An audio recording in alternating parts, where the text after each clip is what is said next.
नमस्कार सर्वांना. श्री स्वामी समर्थ.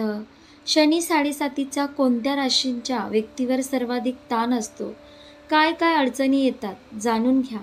चला तर मग पाहूया. 7:30चा सर्वाधिक प्रभाव कोणत्या राशीवर आहे? परिणामी त्यांना कोणत्या समस्यांना तोंड द्यावे लागते जाणून घेऊया. 1. ज्योतिषशास्त्रानुसार शनीची 7:30 माणसाच्या आयुष्यात 3 वेळा येते. शनी एका राशीत सुमारे 2.5 वर्षे राहतो.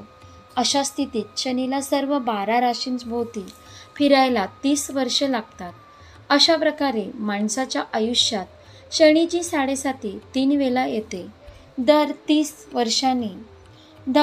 वर्षांनी माणसाला 7:30ला सामोरे जावे लागते. 2. ज्योतिषशास्त्रात शनीला कर्माचा दाता आणि कलियुगाचा न्यायकर्ता असेही म्हटले जाते. 7:30च्या काळात शनी दंडकर्ता बनतो आणि व्यक्तीला त्याच्या कर्माचे फल देतो असे मानले जाते. 3. सर्व 12 राशींवर शनीच्या 7:30चा प्रभाव पडतो, परंतु मेष आणि वृश्चिक राशींच्या लोकांवर जास्त प्रभाव असतो. ज्योतिषशास्त्रानुसार मेष, वृश्चिक ही राशी मंगळाची राशी आहे. मंगळ आणि शनी हे शत्रू ग्रह आहेत. त्यामुळे शनीची 7:30 त्यांच्यासाठी अत्यंत क्लेशदायक असते. 4. शनीच्या 7:30मध्ये मेष आणि वृश्चिक राशींच्या लोकांचे संबंध खराब होतात.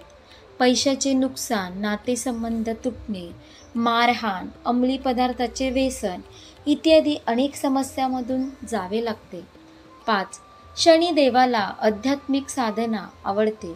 शनिदेवाच्या 7:30च्या वेळी वृद्ध महिला, कामगार यांना इजा करणाऱ्या सूडबुद्धीचे कृत्य, त्यांच्या अधीनस्थाशी गैरवर्तन आणि अनैतिक कृत्य करणाऱ्या आर्थिक, मानसिक आणि शारीरिक त्रास सहन करावा लागतो. 6. शनीचा 1.5 आठवडा 2.5 वर्षाच्या 3 टप्प्यात विभागला आहे.